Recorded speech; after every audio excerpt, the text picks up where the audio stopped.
Olá, tudo bem? Aqui é o professor Ricardo Pasco, da Universidade Federal do ABC.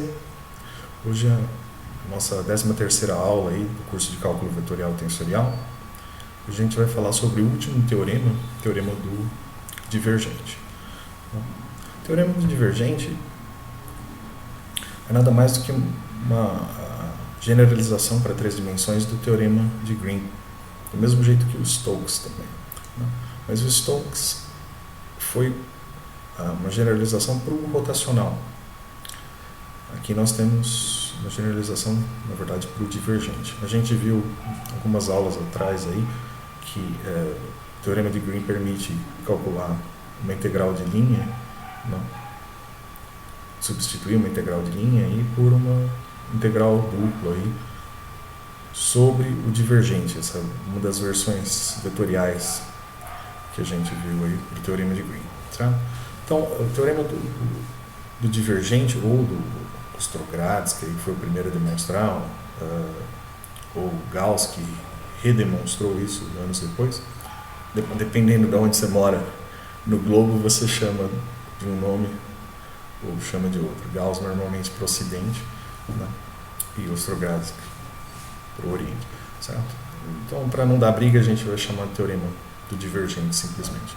Tá? É uma generalização, então, dessa expressão aqui do teorema de Green, na forma vetorial, da segunda forma vetorial. Então, eu vou passar para um campo que era bidimensional, vou passar para um campo tridimensional, certo?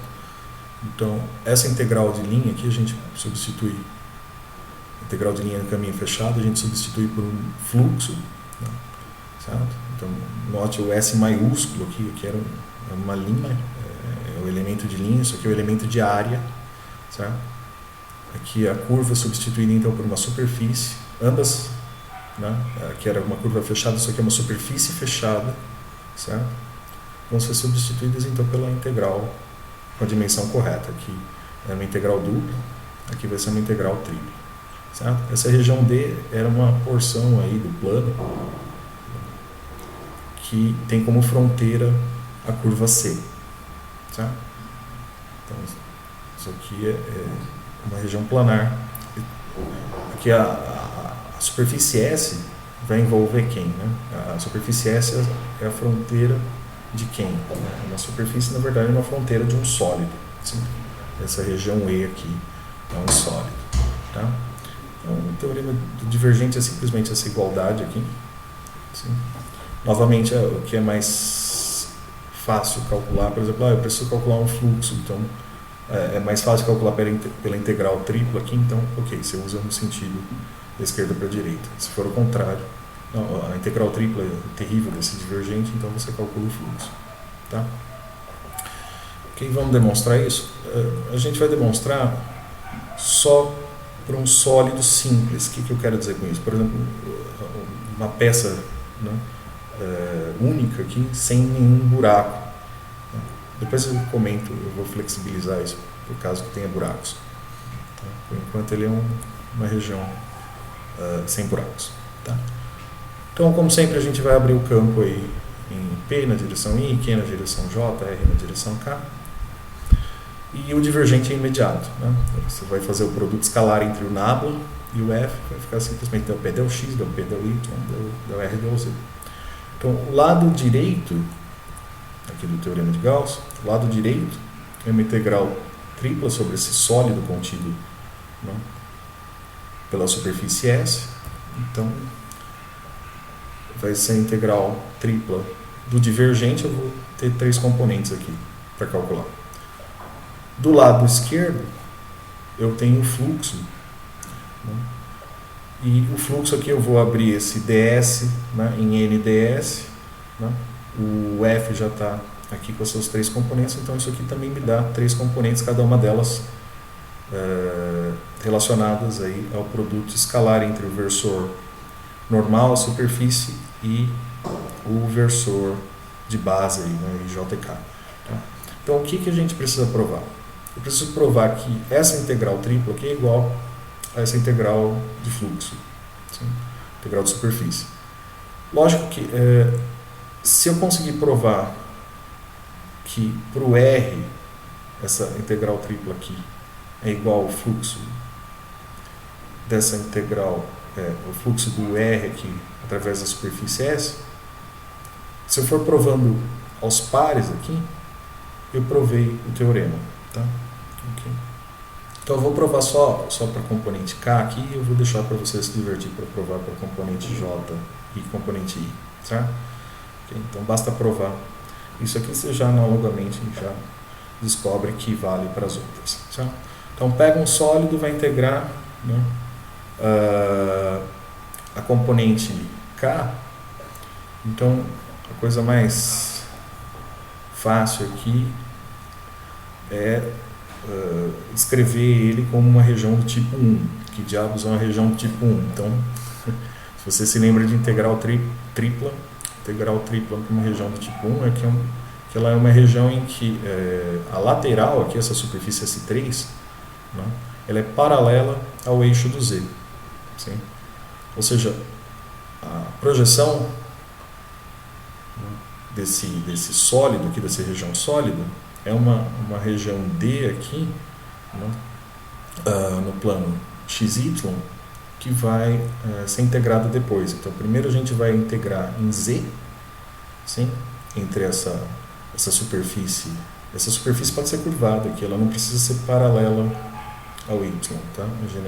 A generalidade está justamente nessas duas superfícies, a superfície de cima do sólido e a superfície de baixo desse sólido I. Certo? A restrição aqui é simplesmente que a gente tem esse S3 aqui paralelo, essa lateral é paralela ao eixo do Z. Tá? Então vai integrar primeiro entre a superfície do supor gráfico aqui em cima, né? O gráfico dessa função U2 de XY e outro gráfico aqui embaixo dessa função U1 de XY. Então, o lado direito da integral tripla é óbvio. Tá? Você vai estar integrando, então, del R e del Z. Integrando primeiro em Z, isso aqui é trivial, pelo teorema fundamental do cálculo, né? Você está integrando uma derivada, então vai ficar simplesmente a função, né, na superfície de cima, né, o seu Z aqui valendo a superfície de cima e o seu Z valendo a superfície de baixo. Vai ficar simplesmente, estou calculando a integral de uma derivada, então vai ficar a função em cima, a função calculada em cima, menos a função calculada embaixo. Né? A parte em XY não nos interessa, a gente deixa só escrito esse dA é dx dy em alguma ordem aqui sobre a região D, que é a sombra, vou voltar aqui, né? É a sombra aqui desse sólido, né, no plano, certo? Então já melhorou o lado direito. Agora do lado esquerdo, a gente precisa calcular o fluxo de R K vetor, né? K versor aqui. Então o fluxo da superfície fechada, né, que envolve, que engloba aí ou delimita a região E, tem três componentes. Né? São essas três superfícies aqui. Como S3 é paralelo aqui ao eixo Z, o fluxo, qual que é a normal para essa superfície lateral? Que essa normal, na verdade, ela, né, para qualquer ponto aqui, ó, na superfície, essa normal ela é paralela ao plano XY. Então, portanto, o produto escalar para essa superfície S3 aqui, a projeção dessa normal da superfície, que é paralela ao plano, com o versor K, que é na direção Z, é zero. Tá? Então, essa superfície lateral não tem fluxo nenhum. Sem fluxo dela é zero. As únicas superfícies que têm algum fluxo são a superfície de cima, né? A parte de cima e a parte de baixo aqui dessa figura. Para essa superfície de cima, a orientação é positiva, então é mais K. Para a superfície de baixo aqui, a orientação para fora, né? Esse é um sólido, o fluxo, uma superfície fechada é para fora que a gente orienta. Então, para a superfície de cima, esse K escalar K dá mais 1. Para a superfície de baixo, K escalar desse N aqui é menos K. Dá menos 1. Sim? E aí é óbvio que essa linha aqui é idêntica a essa linha daqui de cima. Então você já provou aqui que essa integral sobre o sólido é igual ao fluxo dessa componente. Então, você provou para a componente R, é trivial você provar, né, agora para as componentes P e K. Então isso demonstra o teorema do divergente. Eu vou falar Gauss, porque a gente nasceu desse lado aqui, a gente acostumou a falar Gauss. Tá? A gente acabou de provar o teorema de Gauss. Tá? Teorema de Gauss para uma região sólida simples, sem buracos. Eu já vou falar como é que fica no caso que tenha buracos. Certo? Bom, o primeiro exemplo aqui é super rápido. Né? É um cara que você faz a doidada em fenômenos eletromagnéticos, por exemplo, é calcular o fluxo de um campo, por exemplo, pode ser um campo elétrico, né? Através de uma esfera, aqui no caso uma esfera unitária. Né? Então, é mais fácil usar o teorema de Gauss aqui no sentido direto. Né? Então, o fluxo pode ser calculado, o fluxo nessa superfície esférica pode ser calculado, então, pelo divergente, né, em cima da bola, aqui dentro da bola sólida, aí, né, essa bola de volume unitário, aqui, tá? De raio unitário. Tá bem? E esse divergente é super fácil, então o divergente sempre simplifica as coisas aqui. Né? Você vai derivando, por exemplo, esse polinômio, esse campo vetorial é um polinômio. Então, del z, del x, aqui eu nem calculei. Del z, del x dá 0, del y dá 1. Tá? Nem escrevi isso. Del x, del z dá 0. Então, é imediato aqui. Esse divergente é igual a 1.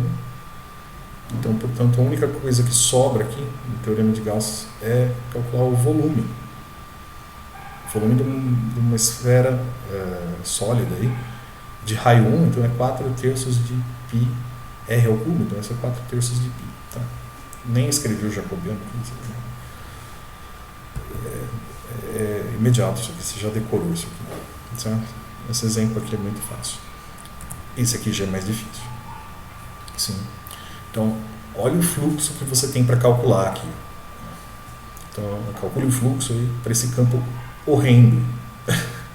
Certo? Se você for calcular esse fluxo através dessas 4 superfícies aqui, ó, tem a base aqui, esse cilindro parabólico, aqui, esse plano inclinado, esse outro plano aqui, né, paralelo ao Z, o eixo Z, é terrível isso. Você vai gastar um dia inteiro e ainda vai errar a conta. Então, use o teorema de Gauss. Certo? Então, substitua essa integral aqui, né, do fluxo pela integral tripla sobre o divergente. Então, o divergente sempre facilita. Né? Você vai calcular a derivada, aqui vai ficar mais simples, em geral. Então, vamos calcular o divergente, aqui vai ficar del x, aqui vai dar 1, vai ficar y. Né? Isso aqui vai me dar um y, esse outro aqui vai calcular em y vai me dar mais 2y, então isso dá 3y, essa última componente, essa última componente aqui calculando em z dá 0. Tá? Então isso já simplificou horrores. Então o meu integrando é simplesmente 3y, certo? Eu preciso calcular em cima do sólido que está contido aqui entre essas 4 superfícies. Tá? Então, como calcular essa integral? Então, aqui já deu 3y, esse divergente aqui já deu 3y, é igual a 3y. Como que eu calculo em cima desse sólido? Esse sólido é facilmente descrito aí como uma região tipo 3. O que isso significa? Né? Eu vou estar calculando primeiro em y, certo? Por que primeiro em y? Bom, primeiro, né, esse arco parabólico, todas as linhas aqui desse arco parabólico aqui, né, essas linhas laterais aqui, paralelas ao plano XY, né, elas são paralelas aqui ao plano XY, elas são paralelas também ao eixo Y, certo? Então você pode integrar primeiro entre y igual a 0, que seria essa parte de trás aqui, né, até o plano inclinado aqui. Então vai desde y igual a 0 até y igual a 2 menos z, que ele deu aqui a equação do plano, só isolei aqui. Y menos 2 menos z. Então você vai calcular primeiro em y, né? Vai sobrar z aqui, certo? E aí você vai ter que integrar agora, vai reduzir isso para uma integral dupla, né? Vai ter que integrar em cima dessa superfície aqui no plano xz, tá? Como você vai escrever essa superfície no plano xz é questão de gosto. Eu escrevi aqui o x final inicial fixo, e aí, como é um arco de parábola, né? O z começa em 0, né? O z começa em 0 aqui, ó, nessa linha, e termina em cima de 1 menos x quadrado. Já tá escrito aqui já. Tá? Okay. Então é uma integralzinha tripla meio chata, porém é muito mais fácil do que calcular o fluxo para esse campo horroroso. Ok? Muito bem. Então, vai começar em y, 3y. A integral 3y ao quadrado sobre 2 em 0 dá 0, em 2 menos z dá isso aqui. Então, 3 meios de 2 menos z ao quadrado. Ou você abre, sim, ou você integra diretamente aqui, mas lembre-se que tem um menos aqui, vai ganhar um menos. Tá? Então, 2 menos z ao quadrado vai ficar 2 menos z ao cubo sobre 3. Sim, já tem o 3 meios da integral em y anterior. Em 0 não dá 0, isso aqui vai me dar 8, né? Menos, menos, mais, né? É o cubo, desculpa. Menos, menos dá mais, só que eu tenho que subtrair, então é menos 8. Sim? E em 1 menos x ao quadrado dá 2 menos 1 dá 1. Menos com menos dá mais x ao quadrado ao cubo. Né? Bom, aqui não vale muito substituir, eu desenvolvi, né? Vai ficar o cubo do primeiro, 3 vezes o primeiro vezes o segundo. Aqui. Então, escrevendo aqui na ordem crescente do x, aqui, né? Que o cubo do primeiro vai dar 1, o menos 8 dá menos 7. Né? 3 vezes o primeiro vezes o segundo dá 3x ao quadrado, está aqui. Ó. Né? Aí 3 vezes o quadrado, né, do segundo aqui, vezes o primeiro, então 3x à quarta. E aí o cubo do segundo, o cubo aqui dá x à sexta. Sabe? Você integra cada um deles, x à sétima sobre 7, aqui vai ficar x à 5 sobre 5, vezes 3. X ao cubo sobre 3, já corto 3, sim? Menos 7x. Né? De menos 1 a 1, todos esses caras dão um dobro, na verdade. Então, aqui daria 1 sétimo menos 1 sétimo, 2 sétimos. Sim? Mesma coisa aqui, vai me dar 3 quintos menos 3 quintos, 6 quintos. Né? 1 menos 1, 2. Menos 7, menos 7. Menos 7 de novo, menos 14. Tá? Eu deixo você se divertir para mostrar que isso dá 184 sobre 35 avos. Sim? Ok. Então, e na hora que eu tenho um buraco, né? Onde que isso acontece? Por exemplo, um condutor com uma cavidade, né? Fenômenos eletromagnéticos. Eu tenho uma bola com um buraco, né? Dentro dessa bola, aqui eu fiz um buraco esférico dentro dessa bola, então isso é comum. Tá? Como é que fica o fluxo para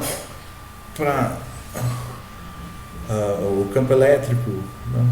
Como é que eu determino o campo elétrico aqui fora? O que acaba acontecendo? Na verdade, o resultado disso, né, é que o fluxo, no caso que você tem um buraco, que não é uma região não simples, né? Um sólido não simples, sim. O fluxo resultante do lado de fora aqui, é o fluxo da superfície externa menos o fluxo da superfície interna. Vamos ver isso. Tá? Okay. Então, eu vou usar o teorema de Gauss ao contrário. Né? Então, a integral tripla sobre o divergente, né, vai ser igual então, ao fluxo. Aqui a gente está escrevendo o fluxo como uma união das duas superfícies, né? A união dessas duas superfícies, essa superfície S2 externa aqui, com com essa superfície S1. Sim? Okay.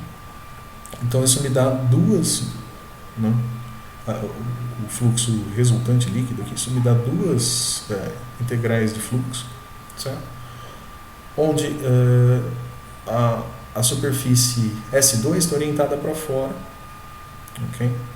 Então seria esse N2 aqui, ó. Sim. Tudo bem. Já essa superfície N1, né, o que seria para fora, né, seria o N1, sim. Mas como a gente já discutiu isso antes, fluxo de duas componentes aqui, quando você tem essa componente interna aqui, a gente usa o versor oposto, tá? Okay? Então isso aqui é menos N1, então no fim do dia aqui fica simplesmente o fluxo da superfície externa menos o fluxo da superfície interna. A gente já viu isso antes na aula de integral de superfície para campos vetoriais, certo? Okay. Então a conclusão disso é simplesmente o seguinte: o fluxo resultante aí, né, ele é o fluxo externo menos o fluxo do buraco. Tudo bem? Onde que a gente usa isso? No eletromagnetismo adoidado. Tá? Então, por exemplo, o campo elétrico aqui de uma carga pontiforme, a gente já viu isso faz tempo, né? Acho que é a primeira aula. Foi a nossa primeira aula. Né? É K, Q sobre R ao quadrado, R versor aqui. Eu estou seguindo a notação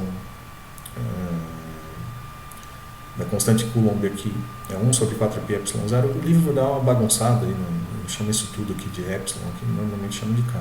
Tá? Eu preferi deixar como a gente usa em eletromagnetismo para ficar mais parecido. Tá? Okay. Então, o que dá para fazer? O que o exemplo aqui está pedindo? Né? Então, calcula o fluxo para uma superfície qualquer externa que envolva, né, a carga na origem. Tá? Essa carga pontiforme que está na origem. Então, seria terrível para uma superfície arbitrária, completamente terrível. Tá? Se você calcular esse fluxo, é completamente insano. Não? Certo? Mas justamente porque o divergente para esse campo aqui, né, vai substituir aqui, vai ficar divergente do campo E, né, é zero. Esse campo, na verdade, enquanto você não estiver em cima da fonte, tá lá o exercício para você mostrar isso, né, esse campo, exceto na fonte, exceto na origem, ele tem divergência nula. Tá? Ou seja, o lado aqui esquerdo dá zero e, portanto, o fluxo, né, uma superfície arbitrária S2 aí, é igual ao fluxo de uma superfície S1 que eu escolho aqui a mais fácil possível, né, uma esferinha, né, de raio A que contém a carga como centro. Tá? Ou seja, o fluxo dessa superfície arbitrária aqui é igual ao fluxo da superfície esférica de raio A, mais a integral tripla aqui sobre divergente. Esse divergente é zero, sim. Calcula esse divergente aqui no exercício 23 que você vai mostrar, que ele é zero. Então, o fluxo da superfície arbitrária é igual ao fluxo da esferinha. E o fluxo da esfera é super rápido, porque quem que é o elemento de área vetorial, né? É o versor N. Aqui eu estou chamando de X chapéu, mas talvez fosse melhor R chapéu, né? Tá?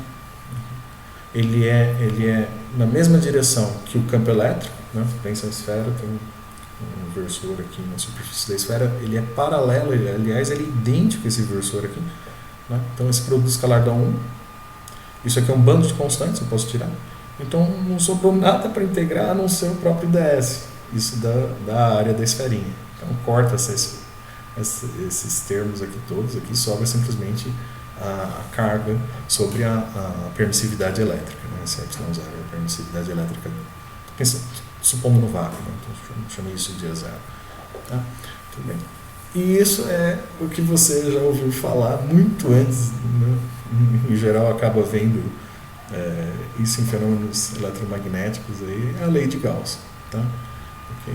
Que diz o quê? Que o fluxo do campo elétrico através de qualquer superfície fechada, por mais maluca que ela seja, né? Lógico, sem alta intersecção nem nada, em questão de deformação nessa superfície aqui, é igual a carga sobre o epsilon zero.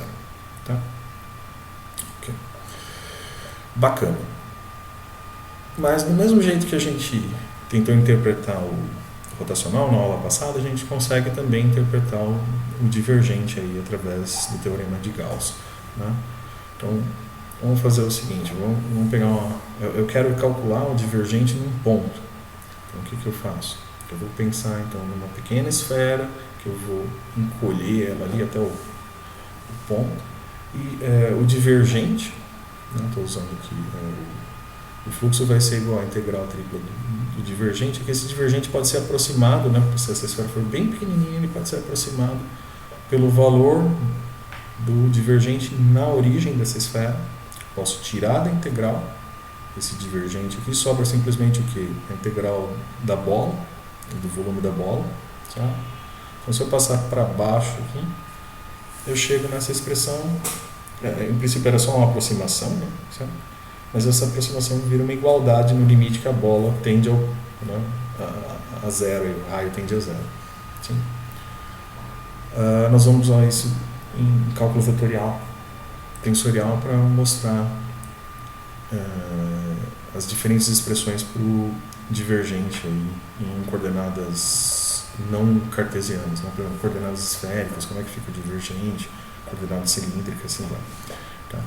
Aqui é só uma interpretação, então, o que é esse divergente? Bom, lógico que isso aqui é positivo, então, pelo menos o sinal desse divergente, nesse ponto P0 aqui, ele é o mesmo sinal que o fluxo, tá? Então, deixa eu mostrar um exemplo aqui. Imagina um campo, lógico, eu tinha que plotar esse campo em 3 dimensões, tá? Mas imagine um campo, vou só plotar em 2D para não ficar maluco. Tá? Imagine um campo em que as linhas de campo tenham essa forma. Eu já vou mostrar. O campo é esse aqui, ó. X ao quadrado na direção Y, mais Y ao quadrado na direção J. Tá plotado aí. Você já sabe fazer isso, a gente já gastou bastante tempo nisso. Tá? Então imagine um campo que, por exemplo, nesse ponto P1 aqui, eu tenha mais linhas de campo saindo do que chegando. Ou elas são mais intensas do que as que chegam. Então, o fluxo total numa bolinha em torno de P1, né, pega uma bola em torno de P1, ele é positivo. Tá? Então, eu tenho mais saindo do que entrando. Então, o fluxo líquido, a gente fala, ele é positivo. Se você pensar isso aqui como as linhas de campo de um fluido, né, o campo de velocidades de um fluido, eu tenho mais líquido, por exemplo, saindo do que entrando, então a gente chama esse ponto de fonte. Tá? Já no ponto P2 eu tenho mais líquido entrando do que saindo, então na verdade isso é um sorvedouro, é um ralo. Tá? Então daqui é que nasce esse nome divergência. Tá?